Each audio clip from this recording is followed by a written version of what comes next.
Okay, I'm going to work. This is my third night shift.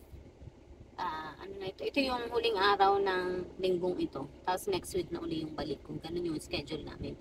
12 hours, tatlong beses. Tapos, wala nang pasok ng isang linggo, ganun.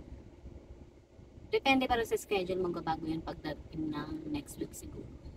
Pero yun nga, for now, yun pa lang yung schedule.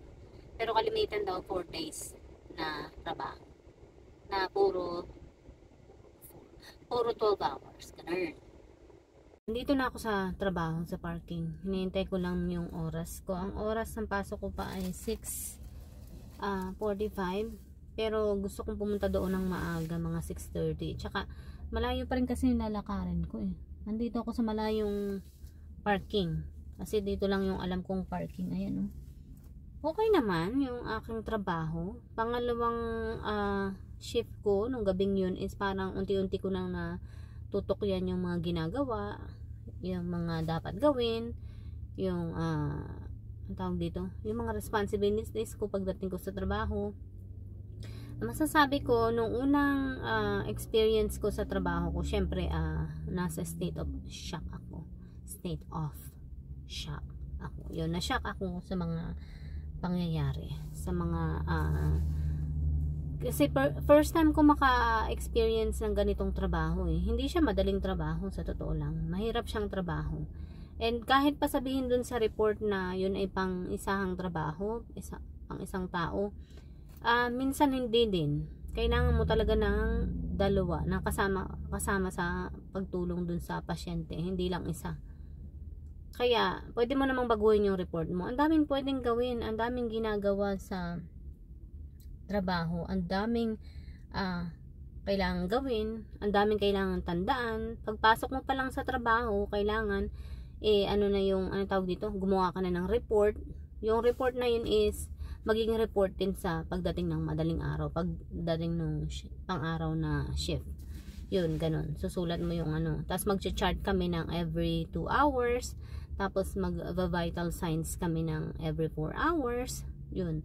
Tapos, syempre pag nag-chart ka sa computer yun, tapos pag nag-vitals ka naman sa kada kwarto yun, syempre kukuhaan mo sila ng vital signs, kukuhaan mo sila ng temperature, kukuhaan mo sila ng oxygen nila, and then bibilangin mo pa yung kanilang perspiration, ganyan, ang dami. Tapos pupunta ka naman dun sa supply room, nandun yung mga gamit na yung gamot ba yun nandun?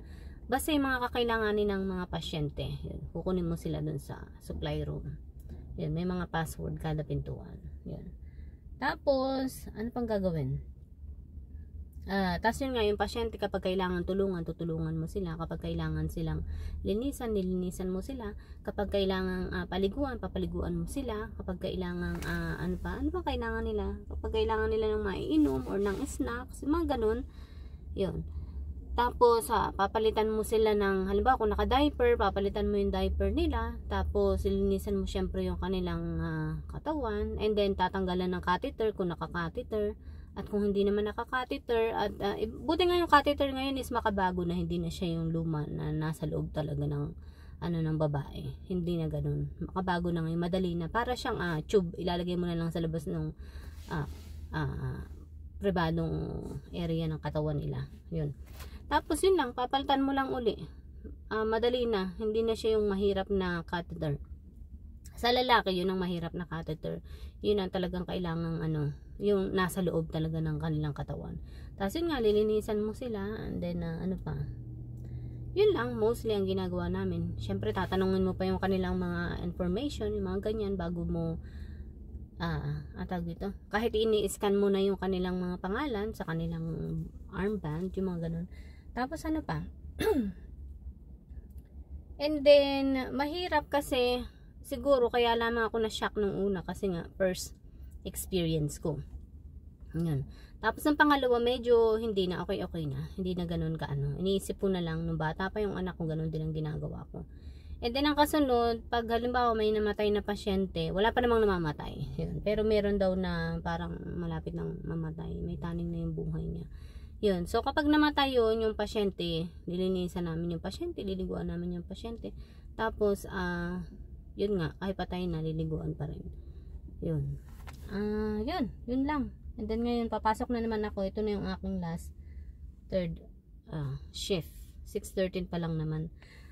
Ayun, tapos papasok ako dyan sa ospital na yan, doon sa kaliwa. Tatawid ako ng kalsada. 2 kalsada yung tatawiran ko. Tapos, ano pa? Mag-elevator kasi sa pinaka 5th floor yung aking trabaho. Yun nga, ang masasabi ko is, ito na yata yung pinakamahirap kong naging trabaho sa buong buhay ko. Yun. Pero, sabi ko nga, sa una lamang mahirap. At lahat naman talaga ng trabaho, sa una lang mahirap. Pero kapag nasanay ka na, magiging magaan na lang. Sa ngayon is medyo nasasanay-sanay na ako. Yun. Well, masanay na talaga ako ng hopefully ng tuluyan. Hindi ko alam kung gaano ako katagal masasanay. And then next week, may klase na kami sa next week sa school. Yun. Tapos isa pang klase is next month naman. So 2 buwan. Yun. Magkaibang buwan sila. Yun. And then tapos na. Wala nang masyadong iintindihin. Marami pa pala akong gagawing test. Hindi pa tapos siya. Baka gagawin ko ngayong linggong ito. Ayan, ito na. Nagdala na ako ng kape ko. And then papasok na ako dun sa building. So malayo-layo pa. Kaya konting lakad pa.